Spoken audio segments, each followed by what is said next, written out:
My dad said, "Sign the house over to your brother, you don't need it." While my mom nodded along, when I refused, they called me selfish. Then I discovered they weren't asking for my house.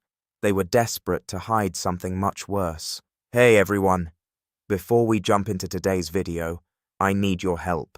We've noticed the channel is losing some traction, and subscribing is one of the best ways you can support us. It's quick, free, and it helps us keep bringing you awesome content. Your support means the world. Let's keep this channel growing together. Thanks so much. Now let's start the video. Alright Reddit. I never thought I'd be fighting my family over a house I bought with my own damn money, but here we are. I wish I could make this up, but they actually tried to steal my house. Here's how it went down. I, 38 male, grew up in a house where the dynamic was clear. My older brother Nate, 41 male, was the golden child, the firstborn, the heir to everything. My parents never tried to hide this fact. They'd say Nate will inherit the family home, the money, all of it, right in front of me. Their reasoning. He was born first. That's literally it. I was always the afterthought kid, the one who was supposed to just accept that Nate got the best of everything.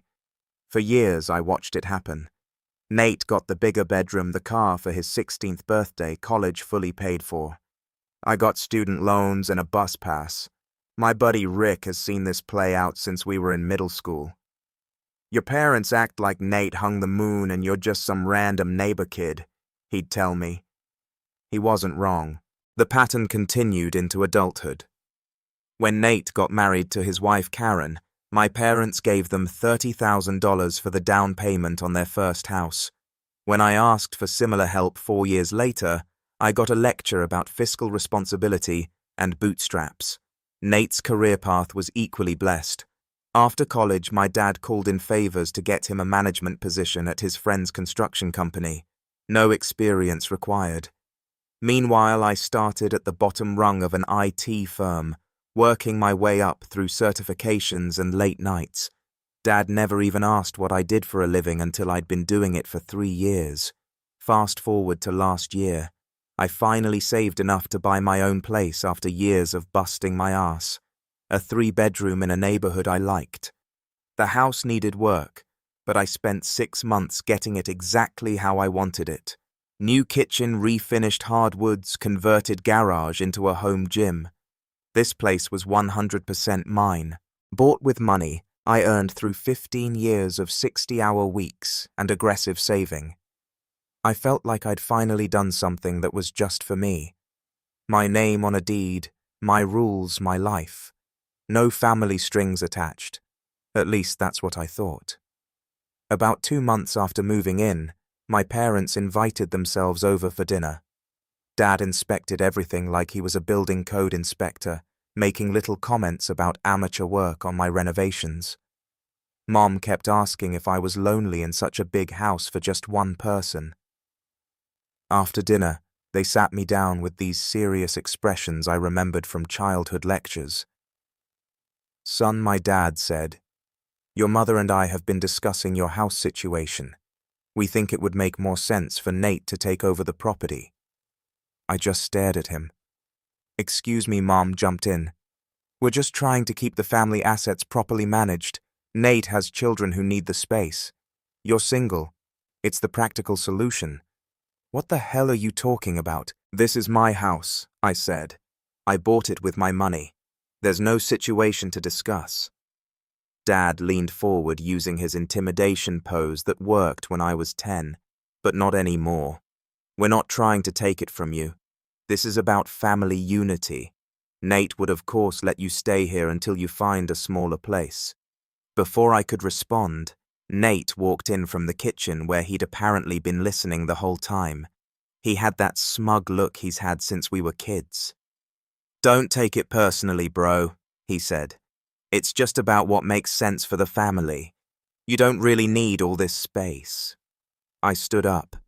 "This is my home. I'm not signing anything over to you or anyone else. End of discussion."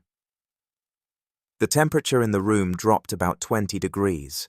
My parents exchanged that look they always share when I don't fall in line. They left shortly after, The evening clearly ruined for them.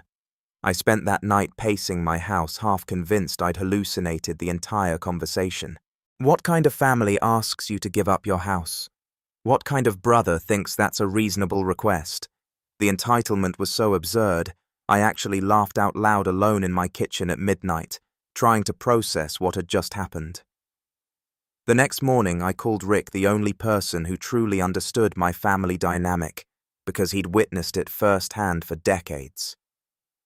"Dude, I think my family's lost their minds," I told him, recounting the previous night's conversation. "Honestly, I'm not even surprised," Rick said. "Your brother's always thought he was entitled to everything you have. Remember when he tried to take your first car? I did remember. I'd saved for 2 years working at a grocery store to buy a used car when I was 18. Nate had wrecked his second car, the one my parents bought him after he totaled the first, and suddenly started talking about how he needed mine for his job. My parents had actually backed him up. I only kept the car by threatening to drop out of college and move across the country." "Yeah, but this is different," I said. "This is my house. How could they possibly think I'd just hand it over?" "Because you've never really stood up to them before," Rick pointed out. "Not for keeps. You've complained, you've argued, but in the end you always showed up for holidays. You always played nice. They think you'll fold this time too." He was right. I'd spent decades swallowing my resentment for the sake of family peace. This time would be different. After that visit, things escalated faster than I expected.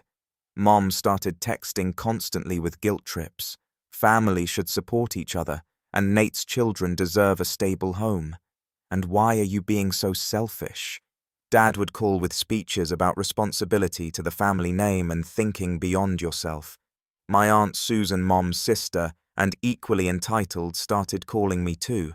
"Your cousin gave his starter home to his older brother when he got married. That's what family does," she lectured. I reminded her that her son was gifted a house by his grandfather, so it wasn't exactly the same situation. She hung up on me. Nate was the absolute worst. He started showing up unannounced with his wife Karen, who's the human equivalent of a "let me speak to your manager" haircut. They'd walk through my house pointing at things, discussing what they'd change once it was theirs. "This wall should come down," Karen would say, tapping on my living room wall. "We need an open concept for entertaining." The first couple times I tried to stay civil, reminding them that this was my house and I wasn't selling or transferring it. They'd just smile and nod like I was a child throwing a tantrum. "We understand you're attached to the place," Karen would say in her condescending tone. "Change is hard." Their kids, 8 and 10, both spoiled rotten, would run wild through my house. They'd jump on furniture, track mud on my new floors, and mess with my stuff, while Nate and Karen did nothing to stop them. "Kids will be kids," Nate would say, whenever I pointed out their behavior, as if destruction of property was some unavoidable force of nature. Then one Saturday, I came home from the gym to find Nate's SUV parked in my driveway. Their family inside my house. They'd used the spare key I stupidly kept under a rock for emergencies. "We were just in the neighborhood," Nate said casually, while his kids were literally drawing on my dining room wall with markers. "Get your kids and get out," I said. "Now." Karen gave me her signature look of practiced outrage. "They're just playing. Don't be so uptight." I took my key back and changed the locks that afternoon. Rick came over to help and couldn't believe what was happening. "Dude, this is next-level entitlement," he said as we installed new deadbolts. "Document everything." Taking his advice, I installed security cameras covering every entry point of my house and started keeping records of every interaction. The worst incident happened about 3 months after I bought the place. Besides the house, my pride and joy was my '69 Dodge Dart Swinger Classic muscle car, metallic green with the original 340 V8. I'd spent 2 years restoring it. Countless weekends, late nights in the garage, thousands of dollars in parts. I did most of the work myself, from rebuilding the carburetor to reupholstering the interior. That car represented thousands of hours of my life. I was in the kitchen when I heard a strange scraping sound coming from the driveway. I looked out the window and saw Nate's 10-year-old Tyler deliberately dragging a rock along the passenger side of my Dart, carving a deep scratch from headlight to taillight. I ran outside, blood boiling. "What the hell are you doing?" I shouted. The kid looked at me with his smug little smile, the same one his father always had. "It's just a stupid old car," he said, still holding the rock. I lost it. I grabbed the rock from his hand and threw it across the yard, then shoved him. Not hard, but enough that he fell on his ass looking shocked. "Get the hell away from my car," I yelled through clenched teeth. The kid started wailing like I'd broken his arm. Nate and Karen came running out, followed by my parents, who had apparently been inside the whole time. "What is wrong with you?" Karen screamed, scooping up Tyler. "He's just a child." "Your child just caused $3,000 in damage to my car," I said, pointing to the deep gouge in the paint and metal. Nate stepped up, chest puffed out. "It's just a car. He didn't mean anything by it. Are you blind? He did it on purpose." My dad put his hand on my shoulder, that patronizing gesture he's always used. "Son, you need to calm down. Kids make mistakes. You can't put your possessions above family." I shrugged his hand off. "That's exactly the problem with this family. Your golden child and his spawn can destroy whatever they want, and I'm supposed to just take it." "He's 10 years old," my mother said, appalled. "You pushed a child to the ground." "I pushed a vandal who was destroying my property," I corrected her. "And where were you all when he was doing it? Sitting inside planning how to take my house." Aunt Susan, who had apparently also been invited to this ambush, chimed in from the porch. "This is why you're not ready for responsibilities. You can't even control your temper around children." The family closed ranks, all of them glaring at me like I was a criminal. Not one of them, not a single one, acknowledged what Tyler had done or offered to pay for repairs. Instead, they spent the next hour lecturing me about my anger issues and how materialistic I was. After they finally left, I stood in the driveway running my fingers along the scratch in my Dart. 2 years of work damaged in seconds by a kid who knew exactly what he was doing, and somehow I was the bad guy. I didn't let it slide, of course. The next morning I called Nate directly. "I want $3,500 for the damage to my car. Professional restoration will cost at least that much." Nate laughed. "You're kidding, right? It's a scratch. Buff it out. This isn't a negotiation. Either you pay for the damage your kid caused, or I'm filing a police report for vandalism and an insurance claim naming Tyler. He's a minor, you idiot. Nothing will happen. Actually, as his parent, you're legally responsible for damage he causes. And I have security footage of him doing it deliberately." There was a pause. "I'll give you $500. That's more than generous. $3,500, or I file the report today. Your call." He hung up. 3 hours later, I filed a police report for vandalism and a claim with my insurance company explicitly naming Tyler and documenting that Nate and Karen had refused to cover the damages. I included statements about the pattern of harassment and trespassing. The officer who took my report seemed skeptical at first, until I showed him photos of the damage and text messages from Nate.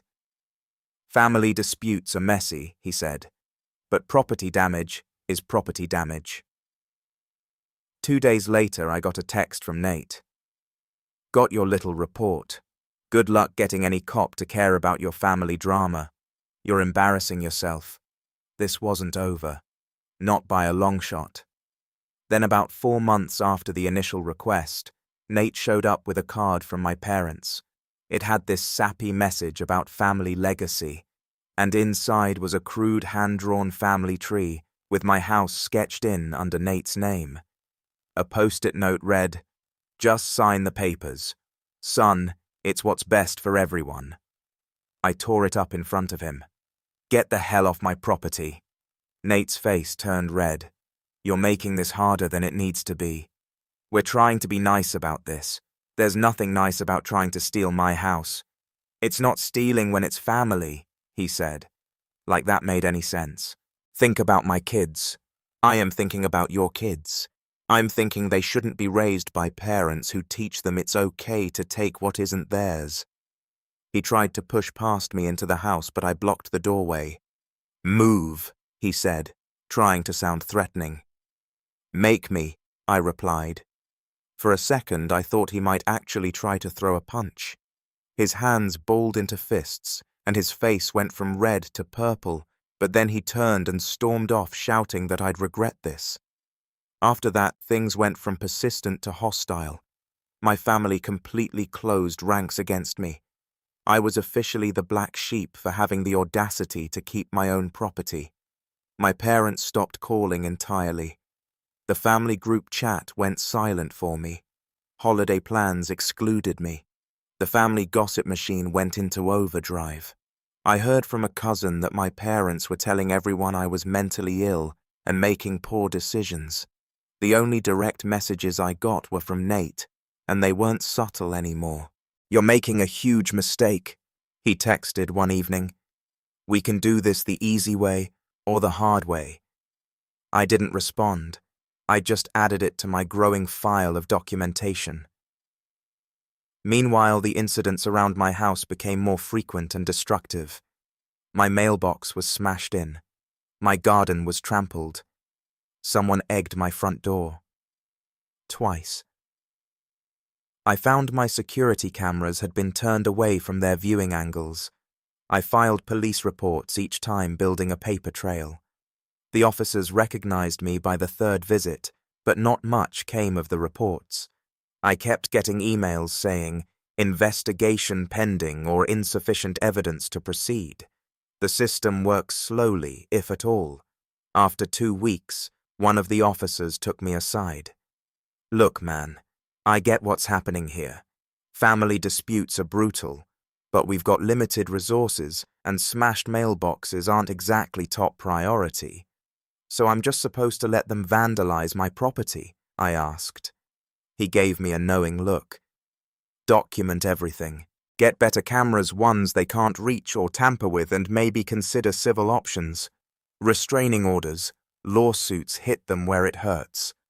It was solid advice. The next day, I upgraded to cameras mounted high on the house out of reach, without a ladder with backup battery power in case someone cut the electricity. I installed a steel mailbox embedded in concrete. I added motion sensors that would alert me if anyone set foot on my property. One evening I came home to find Nate's kids riding bikes across my lawn, digging deep ruts into the grass I'd just reseeded. Karen sat in her SUV parked across the street, clearly supervising, but doing nothing to stop them. I walked over to her car. "Get your minions off my property now." She barely looked up from her phone. "They're just playing. It's not a big deal." "It is a big deal. It's trespassing and you know it." She rolled her eyes. "God, you're so dramatic. This is why everyone thinks you're unstable." I took out my phone and started recording. "I'm asking you one more time to remove your children from my property." Something about the camera made her change her approach. She called the kids over with fake sweetness, then glared at me. "Nate's right about you. You're going to regret this." That night I called Rick. "I think I need to dig deeper into what's really going on," I told him. "This isn't normal even for my family." "My cousin works at the county records office," Rick said.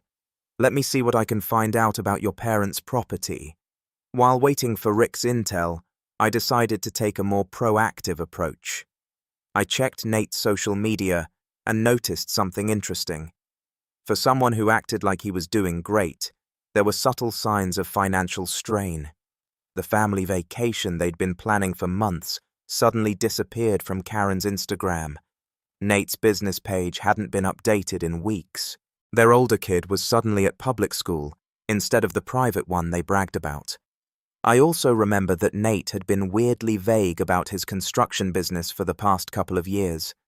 Whenever family asked how it was going, he'd give generic answers about expansion plans and new projects on the horizon, but I'd never actually seen any evidence of these projects. Something wasn't adding up. The level of desperation they were showing about getting my house seemed disproportionate. Nate had always been entitled, but this went beyond that. This felt like panic. 2 weeks later, I got a weird call from my bank. The mortgage department wanted to verify some information about a recent application that included my property. I haven't applied for anything, I told the woman on the phone. We have a refinance application with your property listed as secondary collateral. That's impossible, I said. I haven't refinanced anything. There was a pause. The application was submitted by Thomas and Linda Harrison. My parents. My stomach dropped. They don't own my house. I do. That's what our verification process flagged. She said the documentation submitted doesn't match our records. I asked what documentation they had submitted. I can't share all the details, but it appears they tried to include your property as part of a family trust. Our verification process caught the discrepancy. After I hung up, I called Rick, who came over immediately with a folder of documents his cousin had pulled. What he found changed everything. The family estate, the legacy my parents kept talking about preserving, was mortgaged to the hilt, not just once, but 3 times over the past decade. Each refinance coincided with a cash injection into Nate's business ventures, all of which had failed quietly. Nate's construction company had folded 2 years ago. His real estate investment group dissolved after some lawsuit I never heard about. His sports bar closed within 8 months of opening. Each failure had been covered up by my parents taking more equity out of their home. There's more, Rick said, pointing to recent documents. They're 6 months behind on payments. The bank has started foreclosure proceedings. Suddenly, it all made sense. They weren't after my house because of some family tradition. They needed my property to bail them out of financial ruin they'd created by bankrolling Nate's failures. As we dug deeper through county records and publicly available loan documents, we found something even worse. My parents had recently attempted to take out a new loan using falsified documents that claimed they owned my house as a secondary property. The bank's verification process had caught it, but they had tried. Here's how they did it, Rick said, pointing to a notarized document. They created a fake family trust, dated 3 years ago, listing all family properties, including your address, even though you didn't own it. Then they backdated everything and forged what looks like your signature as a trustee. Then they tried to file a quick claim deed transferring their portion of your house to use as loan collateral. The fraud attempt was documented in black and white. They had used my address, my property details, but replaced my name with theirs on loan applications. And there was Karen's signature as a witness on several of the documents. She wasn't just a bystander. She was actively involved. I felt sick reading through the paperwork, not just at the betrayal, but at the sheer incompetence of it all. Did they really think banks wouldn't verify property ownership? Did they think I wouldn't notice if my house was suddenly part of their collateral? The desperation was obvious. Armed with this information, I contacted a lawyer specializing in real estate fraud. She met me at her office the following week, taking her time going through my 3-inch binder of evidence: photos, texts, emails, property records, loan documents, police reports. This is actually pretty straightforward, she told me after reviewing everything. They've attempted loan fraud, identity theft, and document forgery. We have multiple options. What do you recommend? I asked. She leaned back in her chair. Well, the nuclear option would be to press criminal charges. They could face serious jail time for the forgery and fraud. The civil route would be a restraining order against all parties, followed by a lawsuit for damages and attempted theft of property. I nodded. And if I wanted to keep this somewhat contained, you could use this as leverage. threaten legal action unless they meet certain conditions like leaving you and your property alone permanently. I thought about it. As angry as I was, the idea of my parents going to jail didn't sit well with me. Not because they didn't deserve it, but because it would cause a family explosion that would drag on for years. I wanted this over with, not prolonged. Let's prepare for all options, I told her. Draw up the paperwork for both criminal charges and a civil suit, but hold off on filing. I want to try one more approach first. The next time Nate showed up unannounced, my phone alerted me before he even reached the front door. I opened the door before he could try it. Trespassing again. Nate, bold move, considering I already have a stack of police reports with your name on them. He tried to push past me. We need to talk. I blocked the doorway. No, we don't. Everything goes through my lawyer now. Lawyer, don't be ridiculous. This is family business. Cut this crap already. Family my ass. You tried to steal my house and identity. The security camera is recording this whole conversation, by the way. For the first time, I saw real fear flash across his face. He retreated to his car without another word. The next day, I had my lawyer send formal cease and desist letters to my parents, Nate and Karen, and Aunt Susan. The letters detailed the evidence we had collected and warned that any further contact or trespassing would result in immediate legal action. The response was swift. My mother called in tears, claiming they'd never meant any harm. My father sent an email full of bluster about how I was overreacting. Nate didn't contact me directly, but I heard through another cousin that he was telling people I'd lost my mind and was making up lies about the family. None of them denied the fraud attempt. Not one. 2 days later, I received a group text from my mother. Family meeting Sunday, 2 p.m. Attendance is mandatory. I spent the next 4 days organizing my evidence with my lawyer. We compiled a binder with dividers' property documents, harassment timeline, financial fraud, vandalism.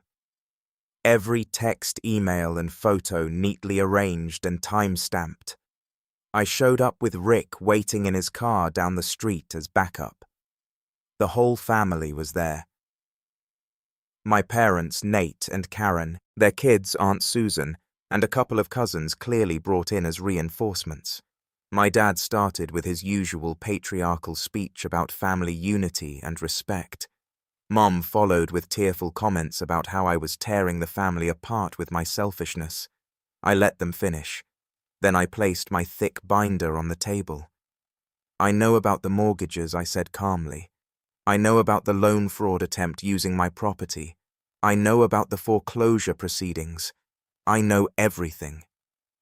The room went silent. Nate's face was drained of color. My mother stopped mid-sob. I got a call from the bank. I continued. They're very interested in the falsified loan applications with my property listed as collateral. My father tried to regain control. This is all a misunderstanding. 3 mortgages to fund Nate's failed businesses isn't a misunderstanding. I cut in. Forging documents to secure a loan using my house isn't a misunderstanding. It's fraud. Nate stood up, pointing at me. You ungrateful little... Sit down, I said, not raising my voice. I'm not finished. I've already filed a police report for the vandalism to my car. I've documented every trespass, every threat, every intrusion. I have a paper trail a mile long, and I'm prepared to press charges on all of it. The doorbell rang, interrupting my speech. My father looked relieved at the distraction, until the door opened and Uncle Robert walked in. My dad's brother, who had kept his distance from family drama for years, looked grim. Sorry I'm late, he said, then looked directly at Nate. I got your message about needing more money, but I thought it would be better to discuss it here. Nate's eyes widened.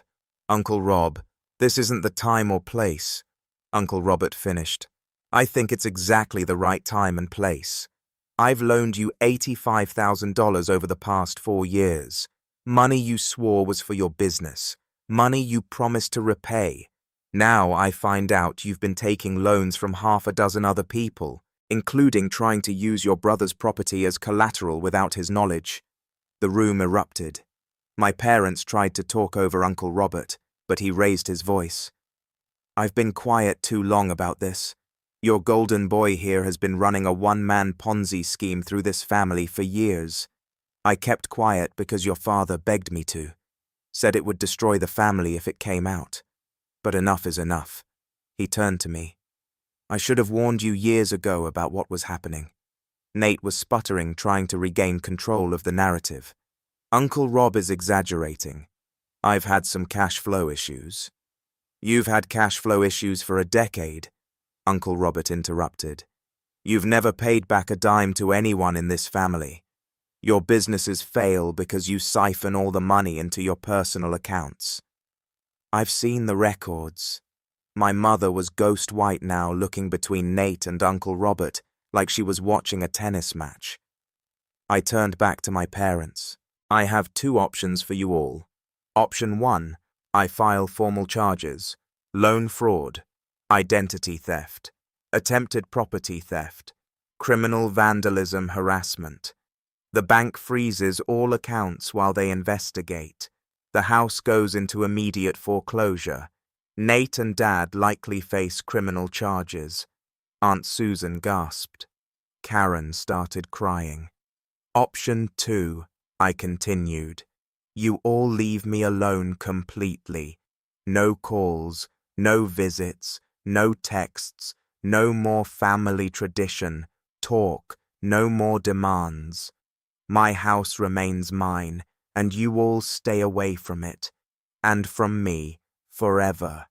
"You can't just cut off your family," my mother said, but her voice had lost its manipulative edge. "Watch me," I replied.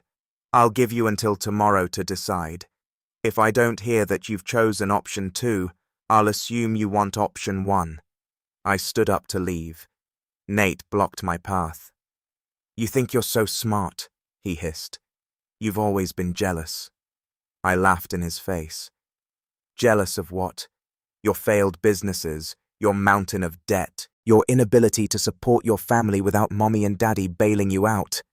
Move." As I reached the door, my father called out, "Son, please, we can work this out." I turned back. "You had years to work this out. You chose Nate every time. Now I'm choosing myself." Uncle Robert followed me out. "I'm filing my own claim against Nate," he said quietly. "I've got cancelled checks, promissory notes, everything. Should have done it years ago. Why didn't you?" I asked. "Family loyalty," he said with a bitter laugh. "Stupidest reason in the world to let someone rob you blind." As we walked to our cars, he handed me a folder. "These are copies of every loan I gave Nate with the dates and his promises about repayment. Use them if you need to." I nodded. "Thanks for coming today." The next morning I received a text from my mother. "We choose option 2. Sure they did, but I chose option 1. I didn't respond. Instead, I contacted my lawyer and had her start the process, filing documentation about the attempted fraud with the bank, a civil claim for damages to my car against Nate and Karen as parents, and a request for a restraining order against the immediate family." "Are you sure you want to go through with all of this?" my lawyer asked. "They've agreed to your terms. They've agreed to things before I told her. I'm not taking any chances this time. File everything." After that, things went quiet for a while. I kept checking my mailbox for court dates or responses to the filings, but the legal system moves at its own pace. Weeks turned into months. Life went on. I doubled down on work, picking up extra projects and earning a reputation as the guy who could solve the problems no one else wanted to touch. The promotion I'd been chasing for 2 years finally came through senior architect, with a 20% salary bump and stock options. My boss cited my methodical approach to complex problems as the reason. If he only knew how much practice I'd had. I also focused on my house, finishing all the renovations I'd planned. New roof, updated plumbing, smart home features throughout. The place was becoming exactly what I'd envisioned. 4 months after our confrontation, I got a plain manila envelope in the mail. Inside was a judgment for the car damage, $3,500 plus $800 in legal fees. Nate and Karen were ordered to pay, but the judgment didn't come with an enforcement mechanism.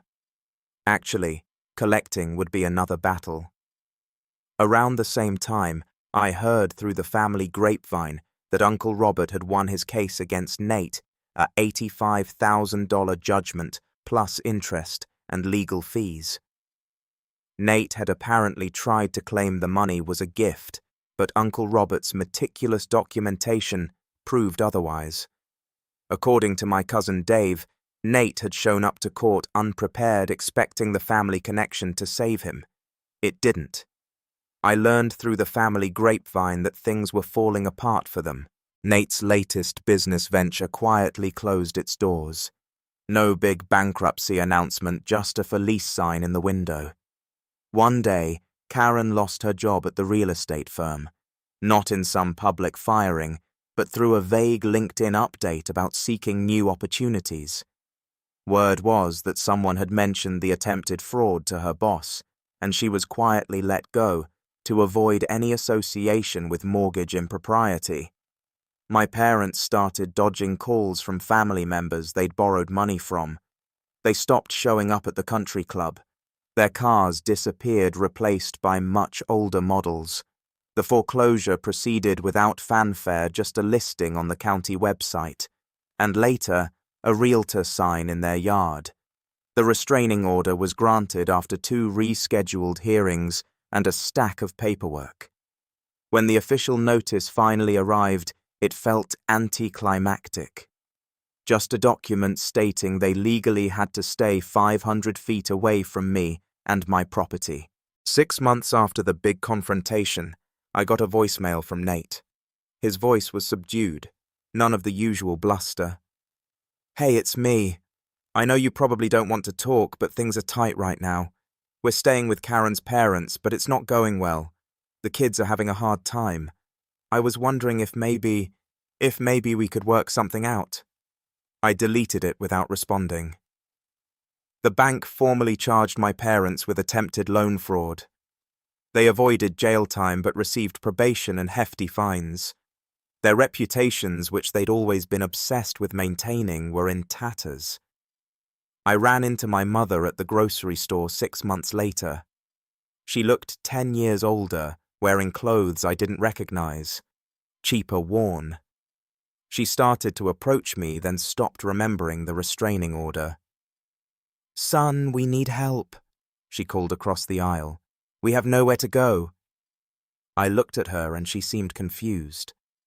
"We're family." "Yeah." I said we're not. "But we have nowhere to go," she repeated. After making me fight for every scrap my entire life, after watching me work 3 jobs to put myself through college while you paid Nate's tuition, or after trying to take the one thing I built for myself, you expect me to bail you out now? Her face hardened. "After everything we did for you," I cut her off with a laugh. "Shut up. Don't you dare claim you did anything for me. You gave me nothing but suffering." "Wow. Didn't know you became this heartless," she said. "Goodbye." "Mom." I watched her walk away, felt nothing. My last interaction with Nate came about 9 months after everything went down. He showed up at my workplace. Somehow, having discovered where my office was located, security called up to warn me that someone claiming to be my brother was in the lobby causing a scene. I went down to find Nate looking nothing like his former self. The confident stance had given way to a defeated slouch, but the entitlement was still there, just below the surface. "5 minutes," he said when he saw me. "Just give me 5 minutes." I pointed to the security guard. "The restraining order says 500 feet. This is about 15. You want to add violation charges to your record. I'm trying to make things right," he insisted. "We're brothers. We're DNA matches. That's it. Mom and Dad are losing everything," he said. his voice breaking. They'll be on the street soon. So what, Jesus? Man, have a heart. They're our parents. I stared at him. Funny how family only matters when you need something. You didn't care about family when your kid was vandalizing my car, or when you were trying to steal my house, or when you were forging documents with my name on them. I made mistakes. Okay, I admit it, but they're going to lose everything. They already did, I replied. By backing you instead of treating us equally, by mortgaging their future for your failures. He actually had the audacity to look offended. So that's what this is about. You're punishing them because you think they loved me more. No, I said. I'm protecting myself from people who tried to steal from me. It's that simple. As security escorted him out, he shouted back at me, "You'll regret this. Family is all you have in the end." I went back to my office and closed the door. Thought about what he'd said. Family is all you have in the end. Maybe that was true for some people, but not for me. After that, I didn't hear from them again. The next few months, peaceful. Got a promotion at work. Finished my house renovations. Started dating someone who respected boundaries. I'd take the Dodge out on weekends, engine running like a beast. Sometimes Rick and Uncle Robert would come along. That's the thing about family. It's never about blood. It's about respect. The people who tried to take what was mine weren't family. They were thieves. My house, my car, my life, I earned every bit of it. No one gets to take that from. Thank you so much for watching until the end. If you really like our videos, please don't forget to like, share, and subscribe. Have a great day.